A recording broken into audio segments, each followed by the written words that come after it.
There's a sequence, there's a code, there's a combination. And when you get the right combination, it unlocks everything for us.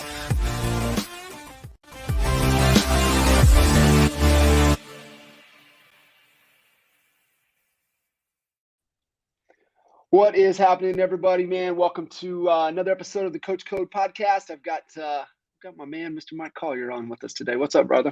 What's going on? Excited to be here.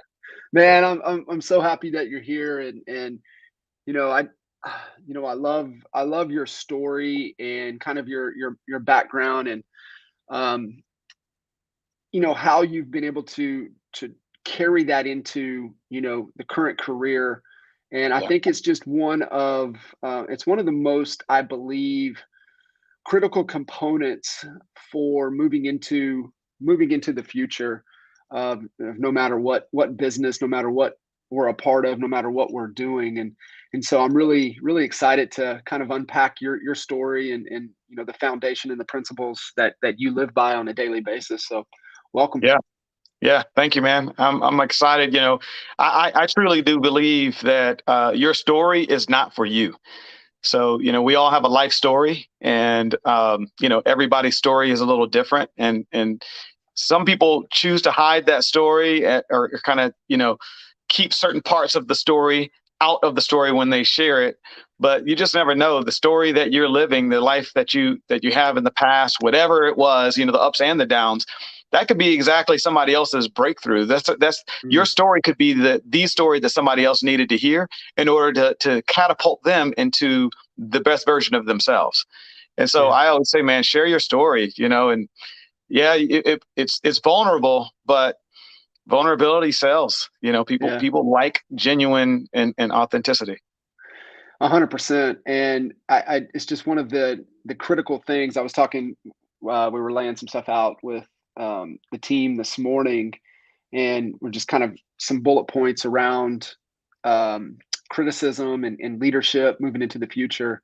And I came back to that exact word right there. I mean, it comes back down to being authentic, being genuine. And one of my favorite definitions of trust is authenticity times time is really what builds trust with your marketplace, with another human. And so, are you living, in that light of genuinely who you are, right? In alignment to your values and really what you stand for. And so I believe it's the most critical thing. I said it 2 years ago, we're living in the most transparent time in history. And right now we're living in the most transparent time in history. And it's just a matter of everything will be exposed. And so it's a matter of time. And so, whatever will happen will be exposed. So why not just live a life of transparency, live a life of authenticity? Whether you want it out or not, it's probably going to come out, especially if you are a business owner, you're trying to, catapult your business. You're going to have some kind of social presence, right? Regardless of what platform, you're going to have some kind of social presence, and whether you want it or not, they're going to come find it, right? Into the paparazzi, right? You can try to stay out of the limelight, but they're coming to get you, and they're going to put it out there anyway. And a lot of this stuff that's been hidden for, years and years comes out to, right, wrong, or indifferent, whatever, it's still going to come out to light. So it's just a matter of accepting the fact that you're human. Right. It's taking ego out of it and realizing that we're not superhuman. We make mistakes. We're not going to always make the right choice or the best choice, but it was the choice that you made. And if you allow the choices that you've made to shape the future you, then, you're a better version of yourself, like I said. And now you're able to, again, share that story with somebody else so that they can try to avoid those pitfalls, or at least understand the pitfall that they're in so they can understand how to climb out of it. Yeah. And it is, I think it's inspiring when, you find yourself in a situation and you realize that you're not alone. You're not the first person that has gone through this, and, others have worked their way out of it, and here's a path. And so it really is definitely something to be shared. So let's kind of dive into into kind of your DNA, your story. Maybe what led you to to Disney, and then, working through that period of your life into kind of where things are today. Okay, yeah. So originally from Atlanta, Georgia, born and raised. I am a Grady baby, and so I'm old Atlanta is what they call it. And Atlanta has changed quite a bit, but I'm old Atlanta, and so I came down on the Disney College program back in 2004. Somebody, one of my classmates, had told me, "Hey, you'd be awesome at Disney, man. You should really check it out." I didn't have it in my plans to move from Atlanta to Orlando, Atlanta to anywhere really, and but I decided to give it a try. And so I did that, and it ended up being the best thing that I could have done, because starting with Disney and on their college program, one of the things they do is they ingrain you into the culture very, very early. When I was working there, I used to get people who asked, "Do they pay you guys extra to smile so much?" Right? Like, does everybody have to smile? And it's like, no, you don't have to smile. But when you're at a place where people are actually genuinely coming to have fun, like they've saved up for months and years to be able to be here, and they're celebrating their 50th anniversary or their 25th birthday, or whatever it is, they're there and they're spending a lot of money to be there, Yeah. but they still have that smile on their face, and all they want to do is have that reciprocated, right? And it's an amazing place, and because of that, what you end up, as an entrepreneurial mind, you start looking at that and going, okay, how can a company create such an atmosphere where people want to be there? They're willing to spend X amount of dollars beyond what they would normally spend for any other experience in any other place, and still smile about it. And even if it rains, they're okay, right? Like, if something wrong goes on, it's okay. Yeah. And then turn around, and that same brand, this same company, is the same brand that people will now tattoo on their skin. You ever seen a tattoo of Mickey Mouse on somebody? Yes. You see it all the Yes. time, Yes. right? But you see it with Apple, you see it with Harley Davidson. Like, there's a few iconic brands that people are willing to tattoo on their bodies. And so I, as an early student, wanted to find out like what that was all about. So I started moving up in the ranks at Disney. I became a Disney spokesperson at Walt Disney World. We call it more of a Walt Disney World Ambassador. And so I became a spokesperson for the company globally, and saw a lot, and was able to meet a lot of the executives and be in really cool rooms, and be privy to some really cool information. And I knew at that point that I was going to be able to use this for the future. I wasn't sure exactly what that was going to look like. I was 25 at the time or something like that. So I wasn't sure exactly what that was going to look like, but I knew it was going to be bigger than what it currently was. And so fast forward, I ended up being at Disney for 12 years. So what was supposed to be a 6-month internship ended up being a 12-year career. I even sold Disney Vacation. I'm a natural salesperson. So I sold Disney Vacation Club, which is Disney's timeshare, on board the Disney cruise ship. So I was selling while sailing, and I got a chance to see the world. I've been as far west as Alaska, and as far east as St. Petersburg, Russia, and pretty much everywhere in between. Yeah. And so traveling a lot, seeing the world, exposed, when you travel, you're exposed to so much. It opens your mind. And again, knowing that I was going to be able to utilize that in the future, not sure exactly how, I ended up in real estate. In 2016, I'd left the company and I started doing house flips. So I started, flipping homes. I was flipping mobile homes. I'd made a lot of money while I was at Disney, being one of their top salespeople. So I was making multiples of 6 figures, and so I put that money away, and I started lending that to investors as hard money. So I was a hard money lender at one point, and then started wholesaling. So I went around a lot of the different real estate investment backgrounds and learned a lot, and had some mentors along the way.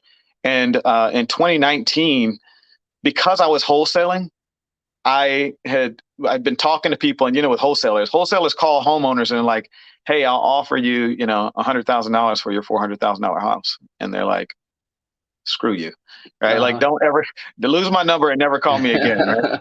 Yeah. And so unless it's different circumstances. So, but what I found is that many times those people wanted to sell their house. It's just that they didn't want to sell it for that price. And so I was like, Right. well, you do want to sell it. You just don't want to sell it at an extremely low price. But would you be willing to sell it at a market price? And they're like, well, yeah, I'd do that. Okay, well, let's set up an appointment, and I come over and I do a listing consultation and show them what they could get it sold for on the market, and then I get listings. And so I converted that with the Disney touch, right, with that guest service, and it worked out well for me. So I decided to go into traditional real estate, and Yeah. that's when the roller coaster began. And it's still going.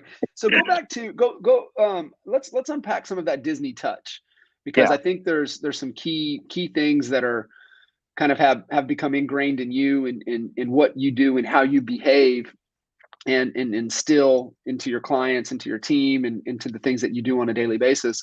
So kind of go back to kind of the key pillars of that Disney touch that yeah. has had a tremendous impact on you.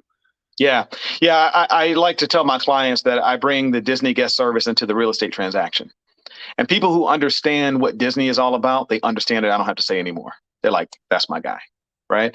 Yeah. Why? Because I know how people want to be treated. Right. People may not remember what you said. People may not remember what you did, but they will always remember how you made them feel. Right. Yeah. And so people can feel like they know, like, and trust you, going back to your earlier point, then you can start doing business with them. Now you can start that conversation. And so Disney is all about under promise and over delivering, right? Under promising and over delivering. I don't walk into a listing consultation. I don't walk into a listing consultation, over promising what I'm going to be able to sell that house for. And I'm also very real about what I believe that they can sell their house for. It's a direct conversation, but it's a very much needed conversation. And the way that I do it, I'm able to build trust through that honesty, through that integrity. Yeah. Rather than saying, "Oh, I'll just take it at any price, and if we have to decrease the price, at least I got the listing." That's Right. where a lot of agents go wrong, I believe, because now you've made that a transactional relationship. And so building that, under promise, over deliver aspect is a very big key. Another thing is Disney is very, very good with setting expectations. Like, you already know what you're going to get when you go to Disney, or if you're dealing with Disney, whether you're on the Disney Cruise Line or any Disney experience, you already know what you're going to get before you get there. Now you have this level of anticipation and excitement still, because there's magic in the air. Like, something great is going to happen, but you don't know exactly what it's going to be. But you do know it's going to be great service. You're going to enjoy yourself. That you can bring other people, or you can refer other people into this mix, and they're going to enjoy it as well. That's exactly what I want people doing with my real estate services, right? I want them telling their friends about it. You're going to love it. You're going to love it. Contact Mike. You're going to be good, right? Yeah. And then the last thing I would say that Disney does extremely well is that they have little what they call magical moments. Right. Mm. And there's these little unexpected moments in your, I'm going to say transaction or relationship with Disney, right? When you're there, something cool could happen. You could be walking down the street, man, and your kid like sees the balloon person, right, who has all of the balloons, look like they're about to fly away with 100 balloons, and there's a balloon inside of the balloon, right? It's super cool. And your kids are like, oh my God, like, I really, and if you got a 3-year-old, like I got a 3-year-old son, right? He sees that, he's like crying, at the top of his lungs, because he wants one. And daddy's like, Right. I'm about to pay $27 for a balloon. That's just me, what I'm saying? Right. But I've seen it where a kid just kind of loses it, man. Like, they're kids. Yeah. But it's almost like, you remember the movie, I can't remember the name, but you remember There's No Crying in Baseball, right? Yeah. When I worked there, I used to League tell of Their that Own, kid, or I think is what it was. Tom Hanks. Yeah. yeah. And I used to tell kids, I'd see them crying. I said, "There's no crying at Disney," right? and so I've seen it where kids are crying, or a child is just kind of losing it, and the cast member walks over and hands a balloon, ties it to their wrist, and says, "Have a magical day." And not for $27. But just to bring that smile back to their face, right? So they can make, so that it can, and it's not even just so much for the child. Right. Imagine how the parent feels when Right. when you take time out of your schedule, or take time to even notice that there is something that you can solve for them. There's a problem that you can solve for them that will make their life that much easier. Because the last thing mom needs is a 2-year-old melting down in the middle of Main Street, right? When they first walk in, they hadn't even gotten to the first attraction yet. And this child is losing it. So, I look at that stuff and I go, well, how can I, and I think there's still ways to go, but, how can I create these magical moments even in the transaction that I'm with? I talked to one of our partner agents, and they were telling me that one of the things they do is little elements of surprise throughout the transaction. A lot of agents wait until the very end and do a closing gift. Well, what happens if you were to change that and start doing little elements of surprise throughout the transaction before you even get to the closing? Yeah. It changes. It really is. It does. It changes everything. And it comes down to, one of the things that I've always, with Disney and the experience and even in the stores, right, throughout the country, it's the little details. And you really kind of start to pay attention and, like reading the story of Disney and, hearing, the extreme obsession of the details and painting everything every day, just making sure that, everything is perfect, because it is really thinking about when somebody comes in, that experience to where they have those moments. And, looking at, we would want to bring clients into the office. And so, the importance of having like, this, the smell when they come in, the water is chilled, just every little thing that you think through and how important it is of how you make them feel. They don't realize it, but it changes and you hit all of the senses, and that's just a different level of thinking. And if you haven't been exposed to an environment like that, you just don't know. That's right. And so, definitely, as you guys are listening to this and like, how can I apply things? What Mike just shared about, creating those magical moments. And I know I want to touch on events and things that are coming up, but yet when you're working through and maybe you're doing an event for clients, you're doing an event for trying to recruit new agents, doing an event for maybe your affiliate partners, like really think through how can you make this as magical of an experience, those magical moments, as you can. And those don't just happen, they're designed. Right. They're really designed. You have to be, and it comes back to the word, is that you really have to be intentional and really think through the whole experience and the whole process, and not leave any little detail. We had one of our lender in the Dallas market, Mr. Brent Hicks.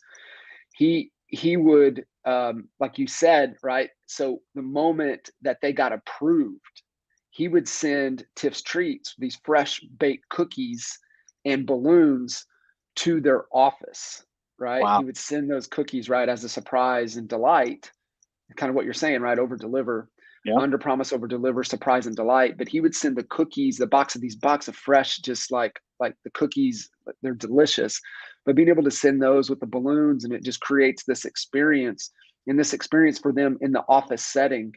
And it's just little things like that go a long ways in the overall relationship.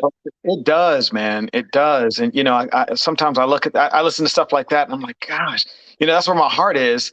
Why haven't I done it, or why am I not doing some of these things? And I know, how can I get this done? And it reminds me of conversation that you and I have been having a lot lately. Is it's not so much about the how, right? Yeah. You need a who.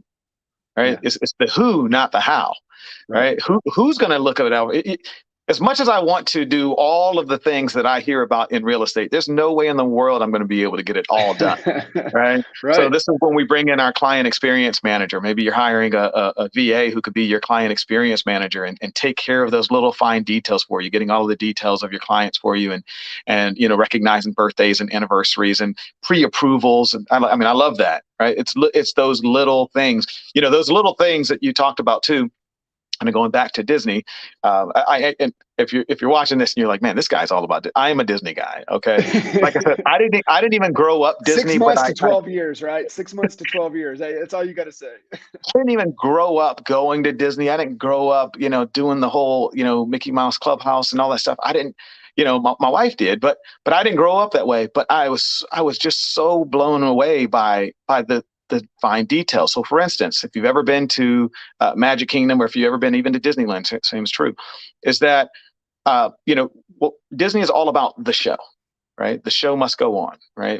When cast members are out in front, like when they're out and you're walking around and you see people with name tags, that's called the stage. Right. That's on stage. So we consider it on stage, which is why your costume, everything has to be tight. Everything's supposed to flow the way. And then when you go back and you're in the break room or whatever else, we call that backstage. So this whole thing, this even the words that are used, there's a reason why Disney doesn't call their clients or people customers. They don't call their customers. They call them guests, right? What does it mean for you to have a guest in your office versus a customer in your office? Right? You treat a guest differently than you might treat a customer. Yeah. And so even changing the nomenclature, but when you walk into Magic Kingdom, the pavement, a lot of people don't know this. The pavement is red. It's before you go under the tunnel, right? So the tunnel is where the train goes, and so you go under the tunnel, and then when you walk under the tunnel, obviously you're inside of Magic Kingdom. But here's what's so cool about that: the detail. That red is meant to be synonymous with a red carpet. So Disney has rolled out the red carpet for you before you even enter Magic Kingdom. Now, once you go under the tunnel, which is where the train is, when you go under the tunnel, it gets dark. And there's posters that are on the walls. And the posters are of, other cartoons and stuff, that, movies, Disney movies and stuff. It's a very short tunnel. And then you come out and you're inside of Magic Kingdom. Well, check this out. What happens in a movie theater? When you go into a movie theater, or when you go into the show, the lights go down before the show begins. And inside of that theater, you're also going to see coming attractions. You're going to see what's next, or what's been some of the greatest shows ever. You're going to see that stuff on the wall. And then you come out from under the tunnel, the lights come on and the show begins. And now you're inside the Magic Kingdom. You can't make that stuff up, man. That's good stuff. It is. It's thinking through that experience you're wanting to take them through, and it's just an important reminder. And think about when an opportunity comes into our business, that first interaction they have with you and your brand, like that starts the experience they have. And so, how are you proactively managing that experience?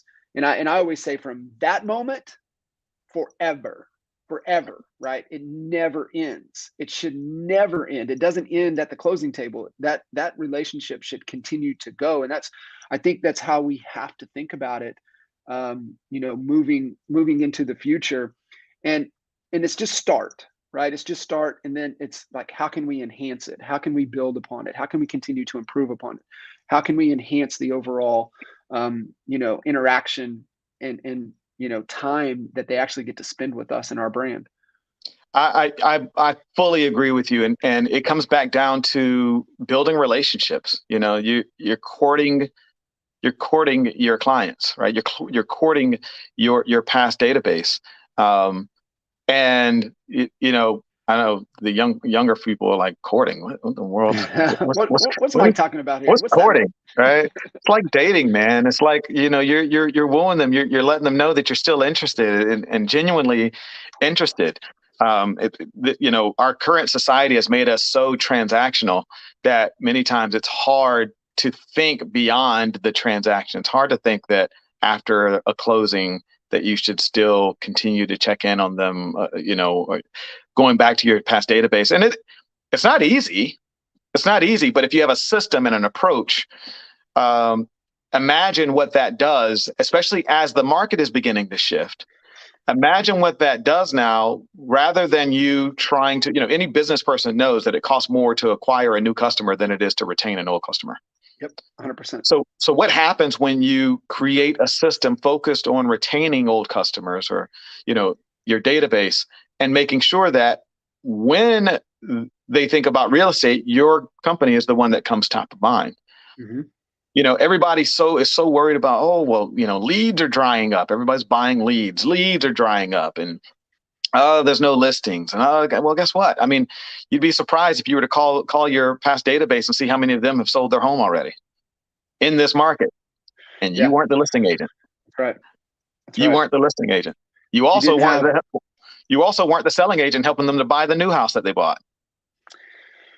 you were not memorable enough to own space in their mind. And that's really what we talk about, even on the real estate side of things. It's mind share, then market share. And so if you're trying to expand your market share in your given target market area, you have to have mind share. And we've been having this conversation here for a little while, and our good friend T and his really uh, kind of peer in the market, that Yeah. Bo, that has one of the one of the most magical barbecue places on the planet. And we were talking about how critical it is moving into the future of how deep you go within your community, and really creating that type of experience and exposure with your brand in the marketplace,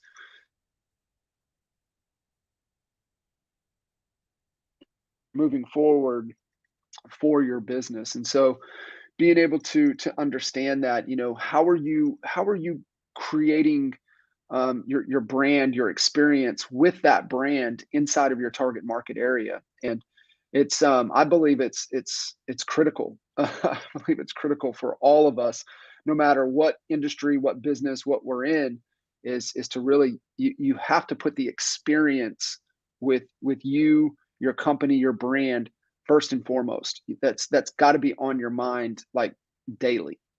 I agree with that. I agree. I think there's a lot of agents who are simply wanting to do more deals, right? They just want to close more deals. And of course, we all want to close more deals. I get it.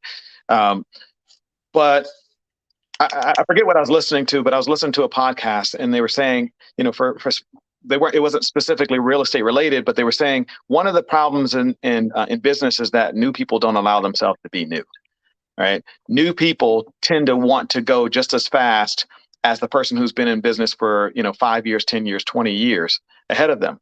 And sometimes, sometimes that is the case and you're able to keep up. But when you try to just constantly get more business, the business may come and you may make a lot of money. The problem is Sure. that it's all transactional. Yep. You're not paying attention to the deals that you've already closed. You're only looking forward to the deals that are to come. And so you're leaving, you're stepping over dollars to pick up pennies. Hmm. And I would say that, especially for newer agents, maybe less than 5 years in the game, and that's me as well. Like, I would say, it's okay to build slow but intentional. Actually, it's okay to build fast, but build intentionally. Make sure that you're setting up systems and start putting those systems in place before you get to the point where you're closing 5, 10, 15 transactions a month. Because everybody wants to be there. But if you're having to rely on external sources to feed you in order to get that business, then I think a day of reckoning is probably closer and sooner around the corner than most agents are expecting. And if you're not watching, if you're not paying attention to what's happening, there are agents whose knees are buckling right now as we Hmm. start talking about the changes that are coming. Yeah, and you're spot on. You get to that 3, 4, 5 year mark, and you're starting to get, possibly repeat. However, when you have a tremendous impact and you help another human accomplish what they're wanting to accomplish, that person knows statistically, right? For 4.3 people that are making a move every year, we all statistically know that. So if we know that to be true, then my focus and my experience with you is that, hey, if I create a raving fan with Mike, Mike knows 4.3 people that are going to be making a move this year, and if I could get him to just refer one of those people to me, then that goes from there. So you think about it. Hey, I helped 10 people this year.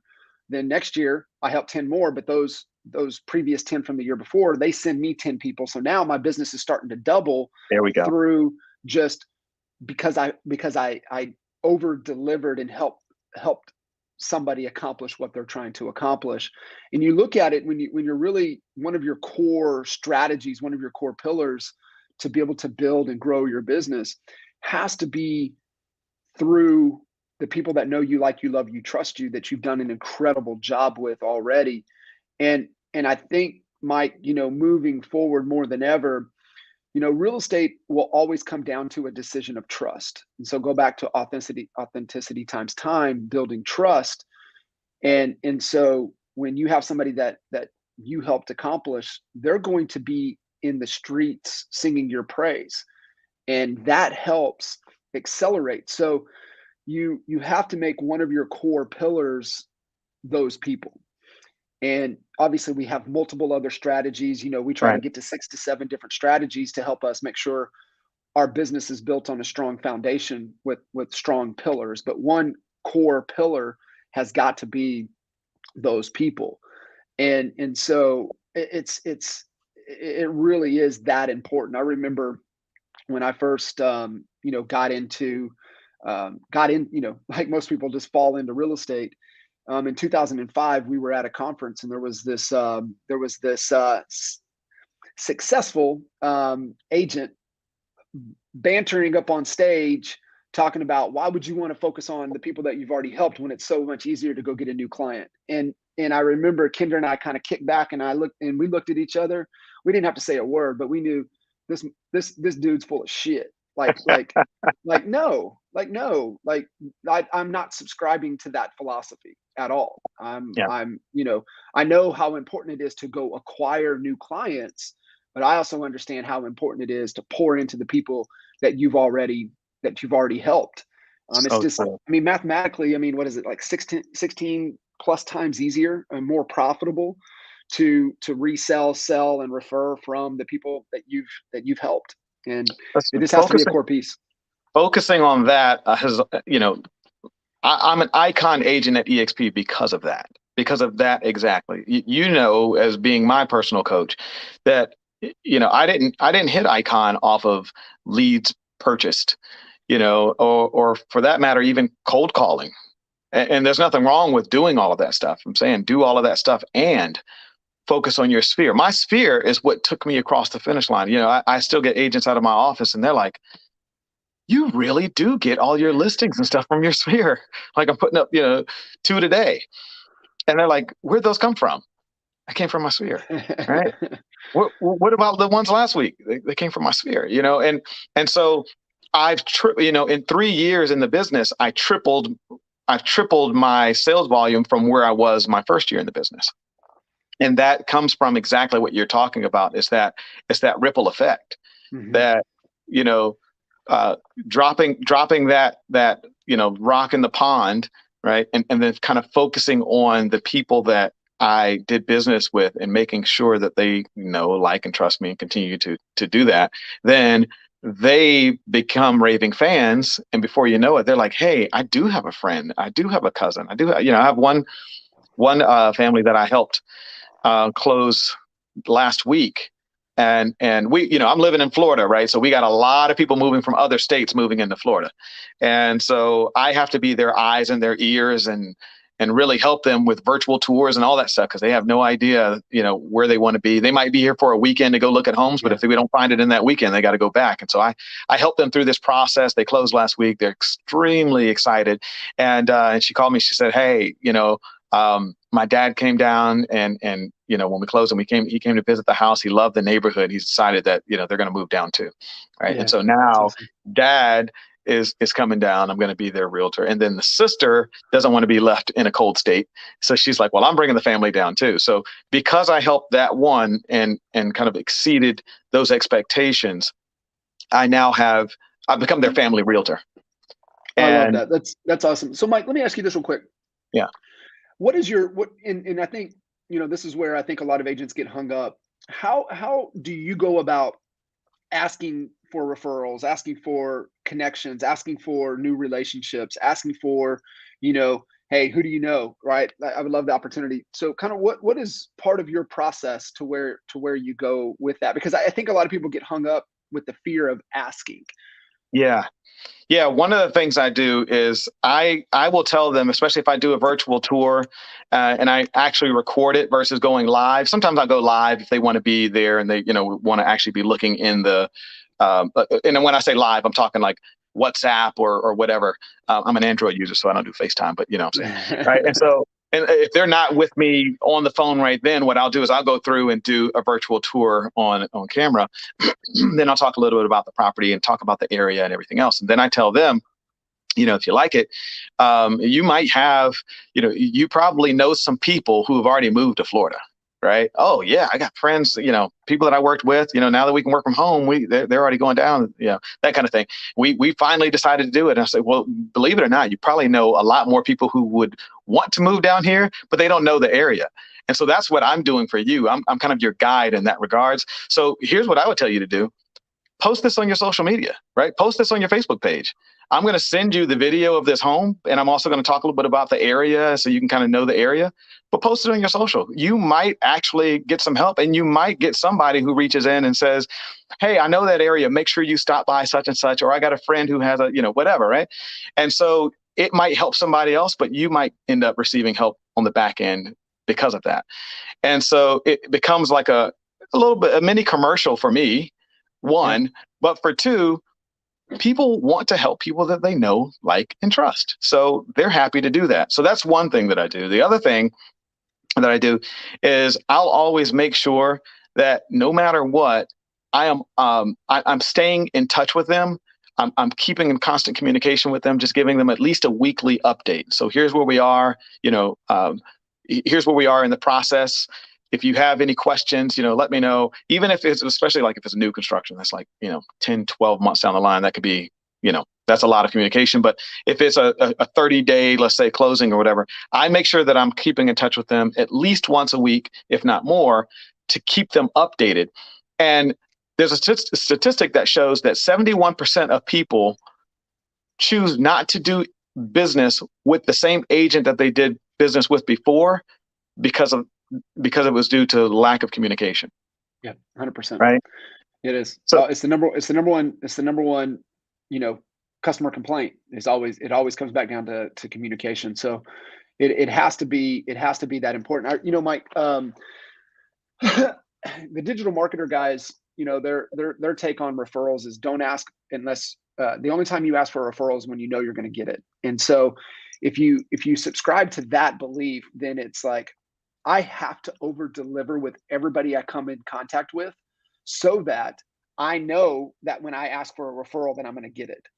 And so that just goes back to, being intentional with everything you do, because if you deliver on that, you deliver and you help them accomplish what they're wanting to accomplish, then with certainty that you can ask and you're going to get it. yeah. And so I think that's just a kind of connecting the dots for everybody where they're like, I don't know, should I be asking or shouldn't I be asking? And they're like, hell yeah, you should be asking everybody. That's just part of how we have to grow our business. If I can give a quick pro tip too, something that I would say that I was doing, it takes a little bit more. Once as your business grows, it's a little harder to do. But something that I started doing that was working really well is creating a Facebook page, or call it a Facebook group for each client. So each client that I had, each customer that I was working with, I would create a Facebook page for them and say, Tim and Jeff are moving to Florida, right? And then I would get them to invite their friends and family to be a part of that Facebook group. And so now that's where they're posting these videos. So whenever I go do a home tour for them, I'm posting it in that group. And their friends and family get to say, oh, I love that one, or that ain't it, right? Yeah. And it gets them involved in the process. So guess what? Once we go under contract, now they're like, hey, you got under contract. Like they're vested, emotionally vested in this transaction. They're watching the whole thing. And you're giving these market updates and it changes everything, right? And now you're able to post photos, but guess what? What's really cool is now after the closing, it's almost like a closing gift. They now are able to go back to that thing years from now and remember, kind of take a stroll down memory lane of what that was all about, right? Yeah. And you never know. You might get one of the friends who says, I would love that neighborhood. Hey, Mike, can I give you a call?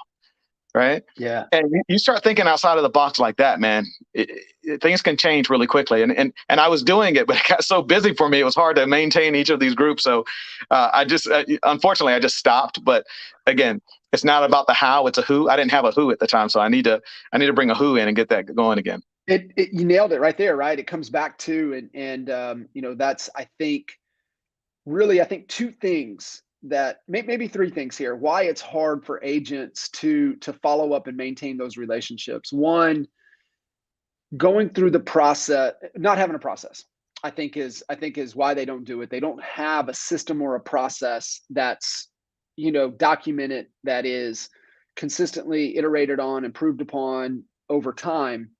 So one, they don't have a system or a process for this is one. I think two, they're not intentional, but they also don't believe the value that they bring to that experience. Mhm. And then I would think that, and add expand upon this, is that I think there too is that they don't have the who, like you nailed it, right? They're trying to do it themselves, and it's not possible. You have to create that leverage. You got to have somebody that can execute that system and that process for you. So one, I think it's mentally believing your value, then it's having a system and a process, and then it's having a who that can execute on that for you. I absolutely agree with you. If you're doing it and you're doing it consistently, as you know, the biggest killer in this game and any game really is the lack of consistency. And so if you can stay consistent long enough to see the results, then as we talk about what is it, the confidence meter or the confidence Yep. circle, right? Yep. If you can stay consistent long enough to where you start seeing the results, the positive results build the confidence that you need, right? And so as you start building confidence in the fact that this system or this process works, um, you're getting the results you want. And when you get the results we want, that builds your business. But if you don't have the right pieces of the puzzle in place, then it can roll you over. And the same thing that helped you to build your business could be exactly what tears you back down. Because if you now you begin over promising and under delivering, and you can't figure out why you did this much in sales last year, but this year you're doing That's it, man. You nailed it. And it's, yeah, God, Lee. And just comes back down to, understanding. And it's the number, we talk about this too all the time, right? From a financial perspective, it's you got to have, you can't take too much profit. You got to have a set amount of profit.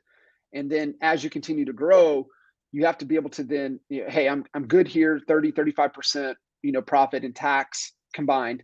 Then I have to make sure that I'm reinvesting the dollars back into my business so my business continue to grow. And it comes back down to getting the who's, getting the systems and processes, and really making sure that you're continuing to reinvest back into the growth of your business.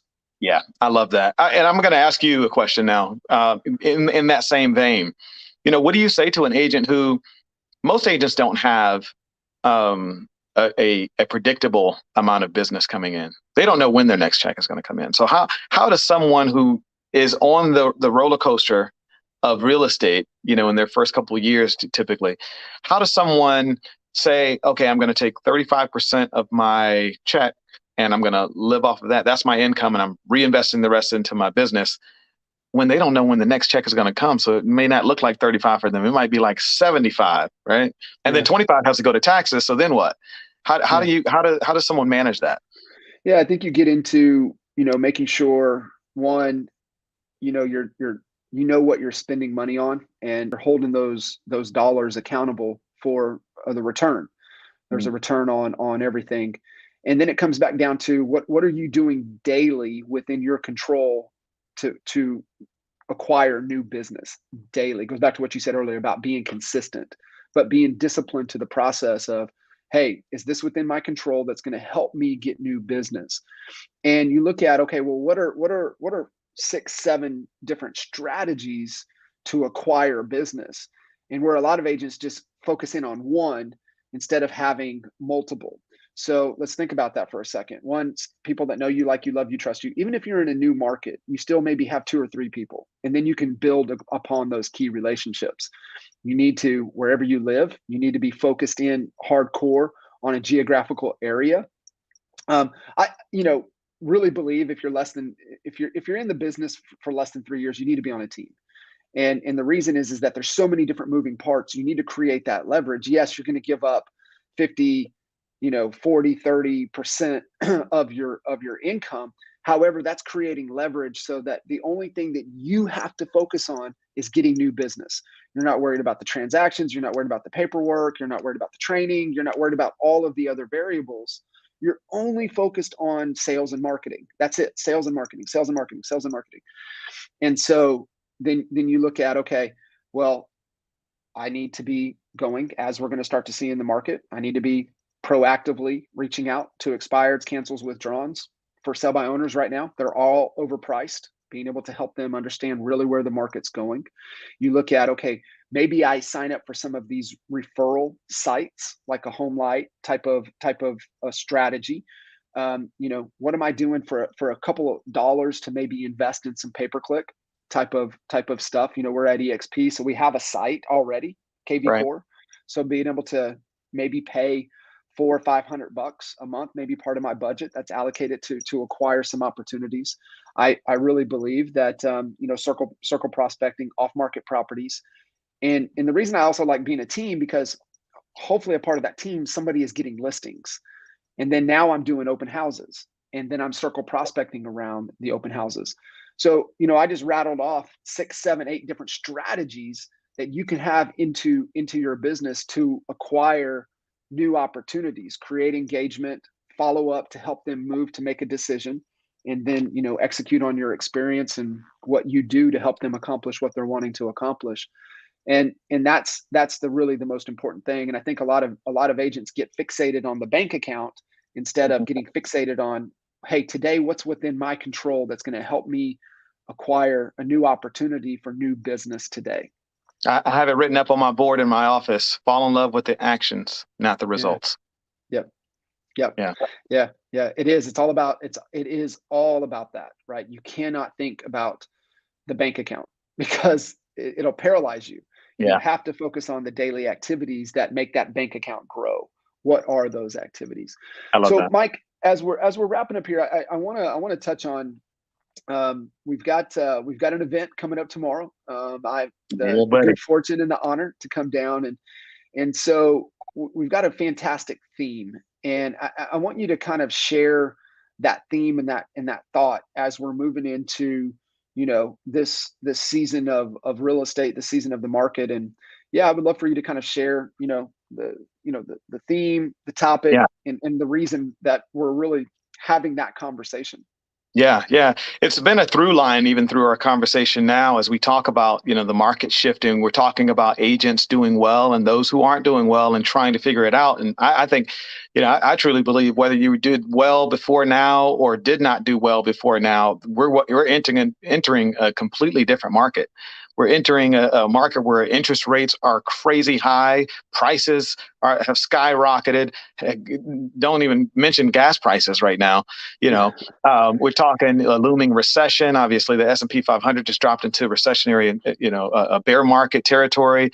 Crypto is going crazy. All these crypto millionaires are now, thousandaires, right? And so everything that everybody, so many people were running to for shelter are falling apart or at least minimizing. And I think agents were so many agents rested on the strength of the market. And that was their strength. The strength of the market was their strength. And so they were going out and they were getting listings because guess what? Listings were going to sell for, 2 times what they sold for last year or whatever. Yeah. Right. And they were getting buyers because there were buyers all over the place. Right. It was so easy to get buyer leads because everybody was a buyer. At 2% interest rate, everybody's a buyer.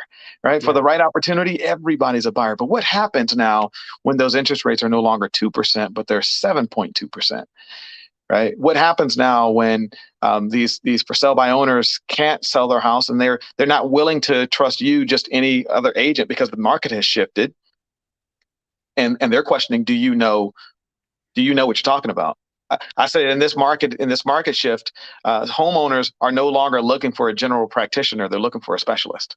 That's right. And so, are you willing to step your game up, agents? Are we willing to step our game up to dive deep into our craft and come out better than we came into this thing, come out stronger than on the other side? I talked to a broker yesterday, and I invited her to the event, and she's been in business for a long time. And I told her, I said, there's going to be a thinning of agents here in the next few months. I'm already starting to see it. And you know what her response was? Good. They're just mucking up the market, and all they're doing is just getting easy listings and and she just goes on and on and on. And I just want to sound the alarm to agents who are just kind of oblivious to this thing. There are bloodthirsty agents who are waiting to suck your blood, right? They're waiting for you to be laid out cold so they can just get you out of the way, and then they'll take all the profit. They'll take all of the upside when the market begins to stabilize and start on the upswing again. And so the question is, will you still be around? Will your business still be strong on the upswing? Or will you be at a 9 to 5 because you couldn't take care of your business? And so we created this event, and it's a community that we're building called the Bulletproof Real Estate Agent. The Bulletproof Real Estate Agent is an agent who is understanding how to bulletproof their business even in a shifting market. How to make sure that, listen, whether the market is going up or down, investors are always making money. Okay. A savvy investor makes money. There are people who are becoming multiple millionaires and new billionaires as this market is falling because they know what to do while it's falling. Those same people will make money on the upside because they know what to do to take advantage of the upside as well. So the question is, with agents, do you know what to do in a changing market as it's starting to go down? And then what are you going to do? Are you still going to be around to take advantage of it when the market starts to go up? And so we're inviting agents, regardless of the brokerage. This isn't a recruiting event. This isn't an EXP event. This is a community. This is an agent community coming together, talking to top producers who have produced over $18 million in sales even just last year. Right? There's not very many of those around. These are agents that are not on a team. Right? They're not claiming team lead numbers. They're not team leaders who are claiming. These are solo agents who have done $18 million or more. These are agents, that's one of the panels, is a top producer panel. The other panel is a leadership panel. There are agents who, yes, they're killing it in real estate, but real estate isn't their only game. They're focused on things well beyond just selling real estate. They're authors. They are community champs in their neighborhood or their greater their county or their city. Right? They're known. Some of them running for office. Like these are people who are wanting to make a palatable, tangible change in society and not just their own subdivision. And so I think we can all learn from entrepreneurs who have a vision mindset to change things as they are. So now we have a leadership panel. We're going to have a top producer panel, and then we have the great Bobby Davidowitz coming through. Bobby D. Bobby Franchise is going to come in. He's going to talk about how the fourth quarter is now. It's no longer time to wait. He's going to set the tone for where our mind should be, and then of course the home run slugger, John Kitchens, who's going to come in and deliver a keynote speech. John said, well, what do you want me to talk about? I said, dude, you're the vault that you have, the stuff you have in your vault is bigger than most people's home. All right. So whatever you got, just reach in from the depths and bring it out and bring it, because I'm worried. I'm genuinely concerned for a lot of the agents that are in our industry right now. And, if you're a broker and you have agents, who you rely on, for some of your income, but also you have a vested interest in seeing their success. Same thing with the team leader. Same thing with someone at EXP who has a revenue share group, right? If you're reliant upon your revenue share group and you're not pouring back into your agents, you better be ready for a 50% decrease in your income. Yeah. And so you have to start focusing on this. Go ahead. Yeah.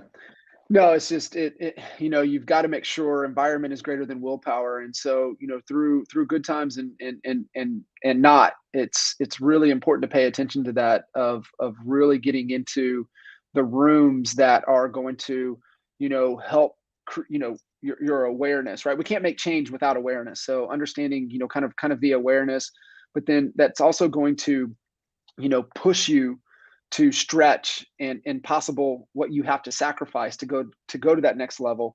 And then, that environment that's going to hold you accountable to do what you say you're going to do. And I think that's, what you're looking for. You're looking for rooms that are going to elevate.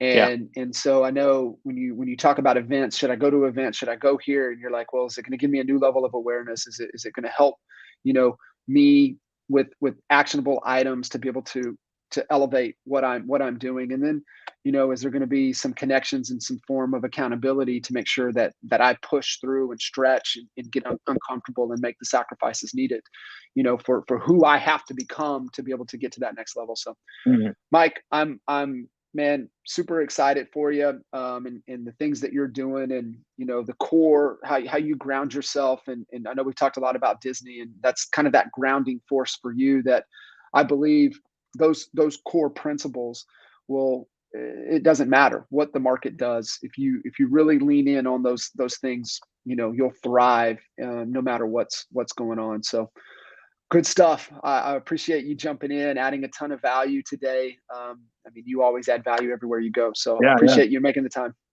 No, I appreciate you having me on, man. I always enjoy. You got one of the best communities in the world, brother. I love what you're doing. I love what you're building. So glad to be a part of it. Cool. Appreciate y'all. See ya.